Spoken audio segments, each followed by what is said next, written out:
Welcome to Lost Relation Chronicles. I woke up in a hospital bed, disoriented and unsure of how I had ended up there. Pain radiated from my right arm, shoulder, and left side, and my entire body ached. My name is Henry Colton, and I was 41 years old when I found myself in this tangled situation. As my surroundings began to come into focus, I tried to piece together the events that had landed me here. Growing up, my life revolved around the pursuit of financial stability. My family didn't have much, but it wasn't until high school that I realized just how little we actually had. The absence of even the simplest luxuries became glaringly obvious.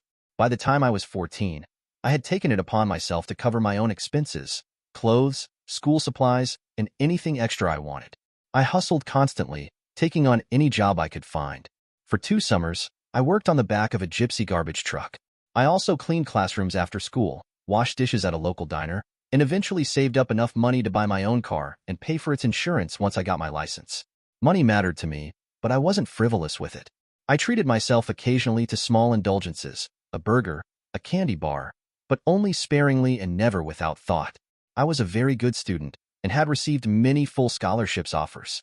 I chose the University of Michigan and graduated with dual degrees in electrical engineering and electronic design. I invented and patented an improved miniature microphone, a very small video camera, and several different sound and motion detector alarms. I licensed some of those patents, and with the money, I started a security equipment manufacturing company.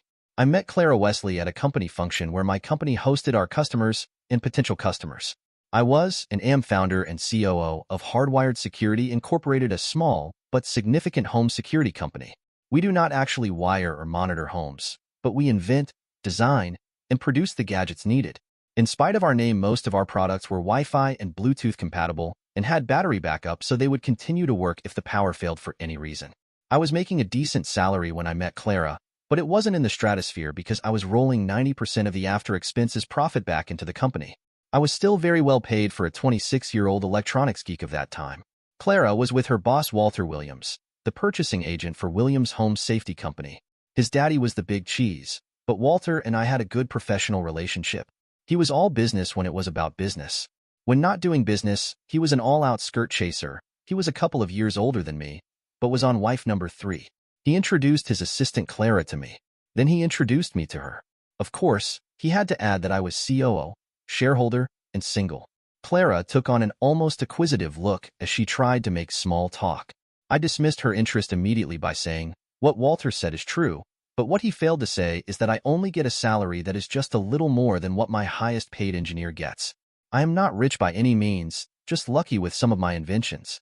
I also have some of the smartest electronics geeks in the country working for my company." She stared at me for a few seconds and then said, "I'm sorry. My surprise at your age overcame my polite upbringing. I was just very impressed that someone our age was able to own and run such an important company. Our company uses more products from your plants than all of the other suppliers combined." We talked business for a few more minutes, and I excused myself to mingle with the guests. I spent about 25 minutes walking around and talking to the various people before the food and soft drinks were brought out and the buffet was set up. As my guests were getting their food and drinks, I watched and saw Clara had kept moving to the rear of the line. At the same time, she was sideways watching me. If I had thought about it, I would have realized that she was stalking me to get close. I did not have a lot of experience with women, as I was mostly a nose-to-the-grindstone person. Clara saw her target, and I never knew what the license number of the truck that was Clara Wesley. I didn't call her. She called me. Where she got my personal phone number from, I never did find out. We dated for more than a year, and she was getting more aggressive. It was putting me off, so I told her that I didn't want to see her outside of business anymore. Well, that worked for about 2 months, and then she started to show up wherever I was when not at work. She joined my church. She managed to get invited to family dinners, even though I never introduced her to my family. It was so bad I told my parents that if she was at another family function, it would be the last one I was at. Well, that seemed to cool her pursuit off. But when she wasn't around, I felt something was missing. I knew what it was, but I wasn't about to start up with her again without some serious and unbreakable ground rules. After about 3 months, I called Clara and we talked. She was pleasant, but told me she was glad she wasn't seeing me anymore because she started dating Walter. I had heard that he had gotten dumped by Mrs. Matthews number 3. It seems, at least according to Clara, that Walter was not the one she wanted. Well, so much for new ground rules. I ended the call. I then took stock of my life. I decided to cut back on the 60-hour work weeks, the 7-day work weeks, and the obsession of work. It took about a month of normal work weeks when I discovered that I had a lot more energy and I was better focused at work. The most important improvement I made was I was able to leave work at the office. With my new time and energy, I decided to take dance lessons. I always envied the guys who never seemed to be off their feet at weddings and dances that I attended. It was enlightening and fun, as well as ego-boosting. I discovered a love of country dances, especially line dances. I also started to go out to a little country music dance hall that was on the edge of town. The dance floor would be crowded if more than 8 couples were on it, but when line dances were called, we made 3 rows, and the inside row alternated face one of the outside rows. It was great fun. Then about 6 months after the phone call, I was at a cousin's wedding, and Clara was there with a different guy. Apparently, Walter was no more. As I was part of the wedding party, there was no way Clara could not miss the fact that I was there. She left her date and asked to talk to me. I was a little dubious, but I also never disliked her, just her tactics. I told her she had to introduce me to her date, and I would ask him to excuse us for about 15 minutes. She agreed. She did. He didn't, and left the reception without her. We talked and danced for the rest of the party. I took her home and left before she could invite me in. I was afraid to start something up again. Well, about 3 days later, I got a letter from her at my office. Henry, I know that I messed up before by being too aggressive. I would like to start dating you again.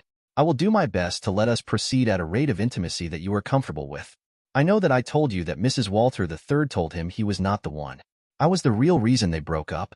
She caught us at a motel when he was supposedly at a business conference in Seattle. His dad fired him and removed him from all of the ownership of the company. His younger brother Tom will now be the heir apparent. I know I have come across as aggressive. I apologize for that. I like you, and I was pushing for more because I think I was beginning to love you. To put your mind at ease, I will not pursue you after you read this letter. That does not mean that I don't hope you will call me to go out together again. Clara. Well, I thought about it for 3 months, and on a Wednesday, I called and asked her to dinner for the coming Friday. I thought that would be a good restarting point. It was. We started dating, and after about 6 weeks we were sexual intimate. That woman knew more ways to screw than I ever heard or read about. I thought guys were 60-second wonders. Clara was just what a fragile romantic ego like I had needed. We dated for about a year, and I asked her to marry me. She jumped into my arms and chanted yes, yes, yes. We were planning the wedding when my mother strongly recommended that I should protect my assets with a prenuptial agreement. I had my attorney drew up an agreement that made sure that my trust would not be vulnerable in case of a divorce. He also recommended that I place all of the patents in the ownership of the trust. That would mean that the income from them would also be protected. Well, I was surprised that Clara did not make a fuss about the prenup. She did take it to her attorney and then signed with only one change. She and her attorney added a strict adultery clause. I signed the addendum. The wedding was small, but the reception was almost a circus. Most of the people from my company and from Williams Home Security were there. As it was a warm Saturday afternoon, and we had rented a pavilion and grounds from a local church camp, it was a mob scene, but all in all, very well-behaved mob. Clara was mingling with our guests when I saw Walter take hold of her arm and try to lead her away. He must have sensed that I was watching because he started to look around for me. As soon as he saw me, he let go of her arm as if it was on fire. I headed over toward them, as Clara had not seen Walter's face. I only caught the last words from Clara. I told you we were done when you cheated on me. I love my husband, and I never want to be near you again. Walter took off, and a few minutes later, I saw his car driving off. At the time, I was extremely angry with a man I thought was my friend. He was hitting on my wife on my wedding day for crying out loud. I was pleasantly surprised when Clara filed a sexual harassment complaint against Walter. It didn't go anywhere, because the complaint cited the reception as when and where it happened and Walter no longer worked for the company. Clara quit, and we basically blew the incident off as out of our control.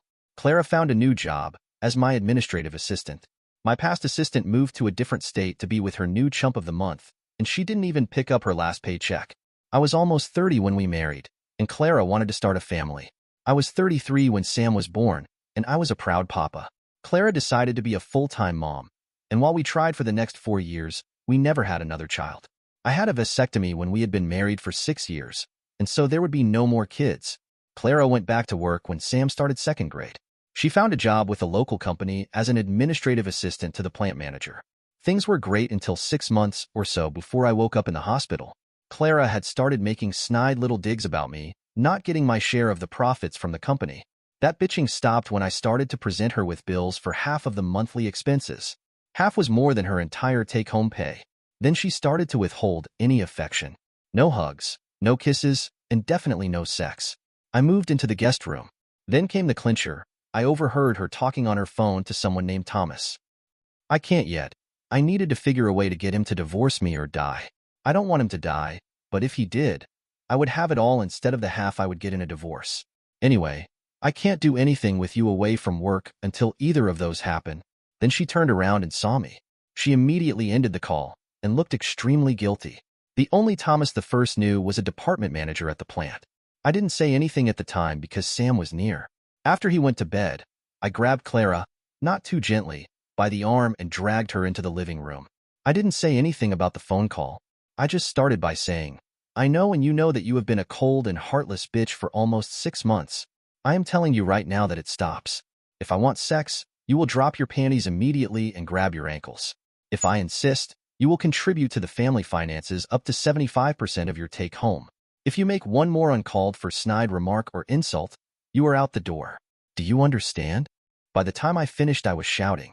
I was in control, and my rage was tamped down, but I needed to sound outraged. Clara looked at me like I had grown horns. She started to say something, but I interrupted her. One more insult, angry tirade against me, or a denial of sex and you are gone. My company owns this house, and I will burn it to the ground before you can get it in a divorce. Is a divorce what you want? She just crumbled off the couch and laid on the floor crying. I got up and went into the guest room and started moving my stuff back in the master. Clara was still on the floor when I was done, but she had fallen asleep. I covered her up and went to bed, locking the bedroom door. The next day after Clara went to work, I placed bugs all through the house and had her car bugged by one of my techs. We manufactured the security equipment, but we also knew how and where to use it. That night, a very contrite Clara came home from work and made dinner for the first time in over a month. She also gave me a look of almost respect, tinged with fear. I didn't want fear. I wanted my loving wife back. It was not to be. I had a few more plans up my sleeve. I stayed up after she went to bed and loaded her phone with the recorder app so all of her calls were recorded and cloned to me.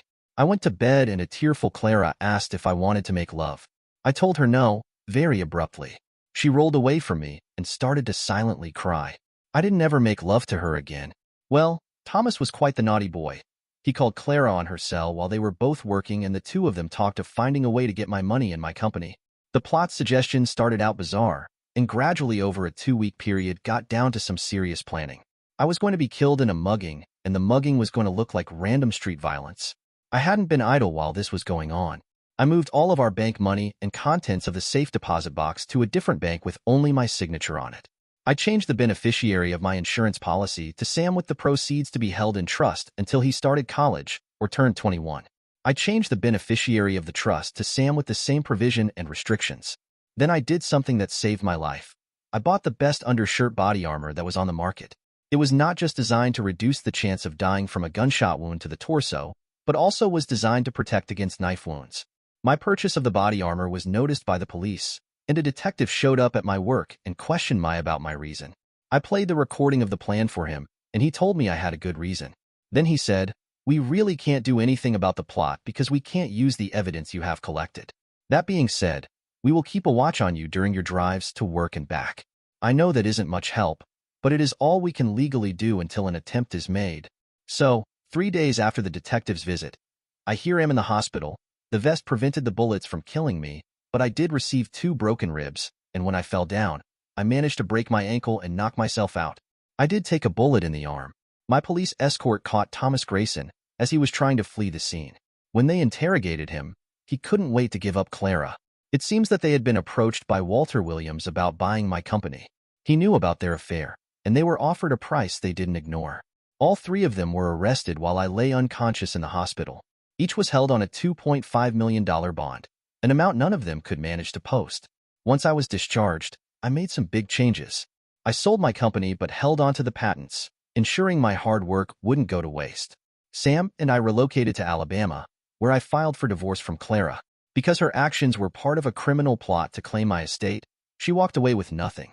The trio of conspirators was found guilty of attempted murder and received lengthy prison sentences. Justice was served, but the experience left its scars. Sam, with the energy and optimism of youth, is determined to play matchmaker, constantly trying to set me up with the single moms of his friends. But for now, I'm not ready to re-enter the world of dating or romance. I've started fresh with a new career, working as a systems installer and supervisor for a statewide home security company. It's fulfilling, and I'm excited to tinker with some ideas for new gadgets. Life goes on, and so do I. Dear listeners, please share your thoughts in the comments section below, and don't forget to like, share, and subscribe.